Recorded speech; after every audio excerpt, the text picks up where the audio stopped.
final, quando a gente estiver terminando, por que eu estou trabalhando com essa música hoje especialmente?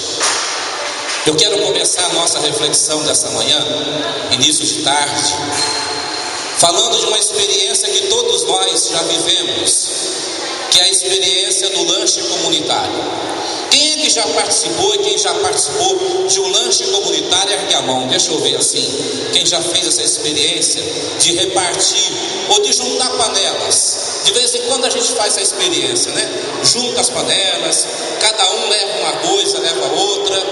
E essa experiência é fascinante, porque quando a gente faz a experiência de um lanche comunitário, ou então quando a gente faz a experiência lá em casa de juntar as panelas, por exemplo, no final de ano, cada um traz alguma coisa, é interessante que quem leva sempre tem a preocupação que o outro experimente o que ele levou, não é assim?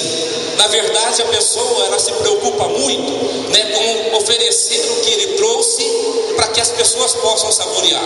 A pessoa não se preocupa muito com o que o outro trouxe e se o outro trouxe, né? Eu penso isso nas minhas experiências de vida de comunidade.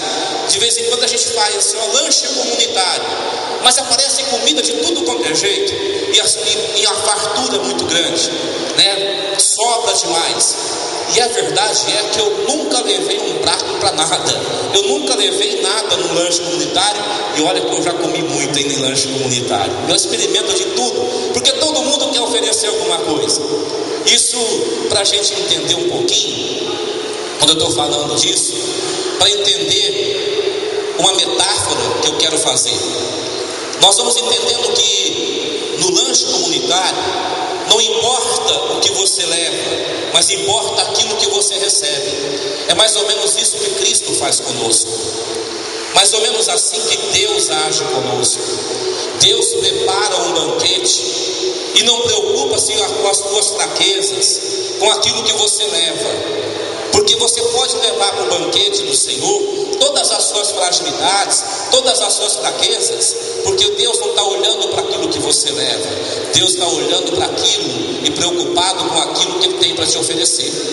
E preocupado se você quer experimentar. Porque a grande preocupação no lanche comunitário também é essa. A pessoa fica desesperada se a travessa dela não acaba, né? Fica aquela travessa cheia, né? Aí a pessoa começa, experimenta.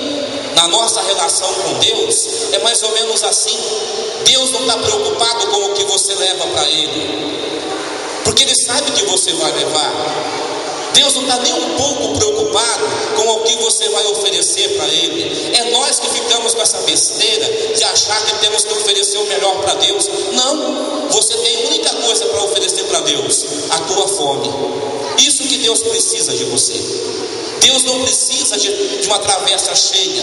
Deus precisa que você apresente para Ele a sua fome, porque o que Deus quer te oferecer é muito importante, é muito rico. Por isso a preocupação de Deus é com aquilo que Ele vai te oferecer.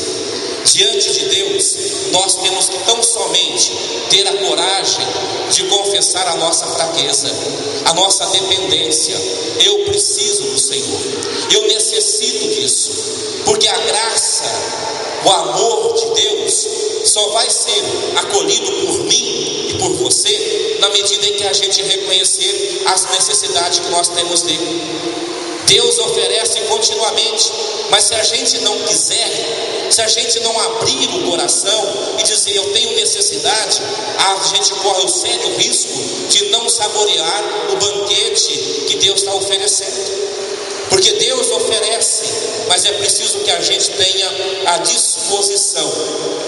Então, a única exigência para esse banquete de Deus é que você tenha fome, que você apresente, assuma a sua fome dessa graça e desse amor de Deus. Ou seja, a fome, a fraqueza não é algo para ser evitado. Não é algo para ser evitado. Não queira ser forte diante de Deus. Não tenha medo de apresentar apresentar as suas fraquezas e as suas fragilidades. Deus não precisa de gente, que se apresente forte. Deus precisa que você tenha a coragem de assumir a sua fraqueza diante dele. A fome não é algo a ser evitado na presença de Deus.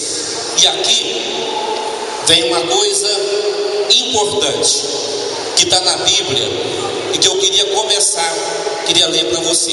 Se alguém tiver a Bíblia, quiser marcar aí, pega na carta de São Paulo aos Romanos. É muito interessante. Pega na carta de São Paulo aos Romanos, capítulo 5, versículos de 6 a 10, mais ou menos. Ele diz assim, o Paulo: quando Deus, de fato, quando ainda éramos fracos, Cristo morreu no momento oportuno, morreu pelos ímpios. Dificilmente se encontra alguém disposto a morrer em favor de um justo. Talvez haja alguém que tenha coragem de morrer por um homem de bem. Mas Deus demonstrou o seu amor para conosco, porque Cristo morreu por nós quando ainda éramos pecadores.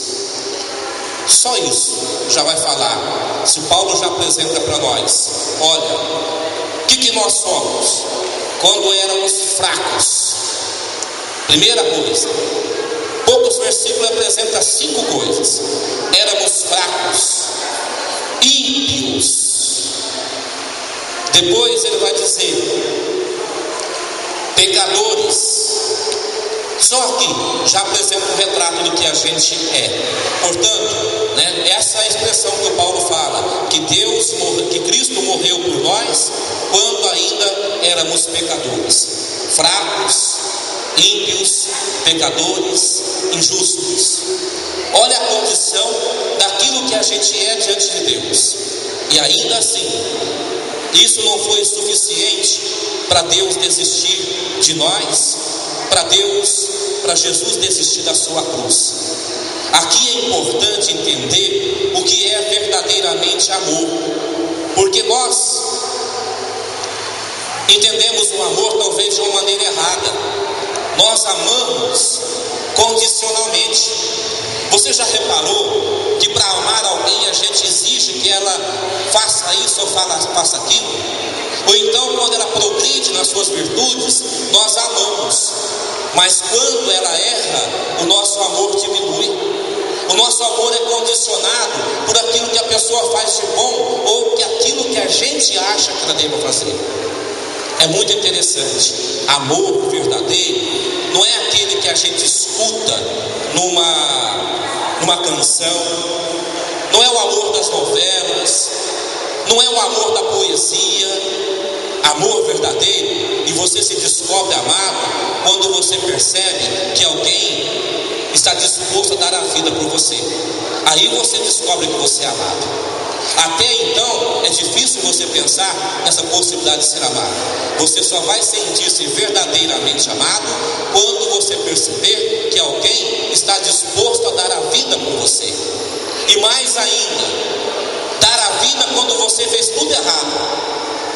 Amor verdadeiro é aquele que no momento em que você fez tudo errado, em que você não merece em nada a atenção do outro, a pessoa chega perto de você e desafia aquele momento e diz: eu continuo acreditando em você, porque o que eu vi em você já ficou em mim.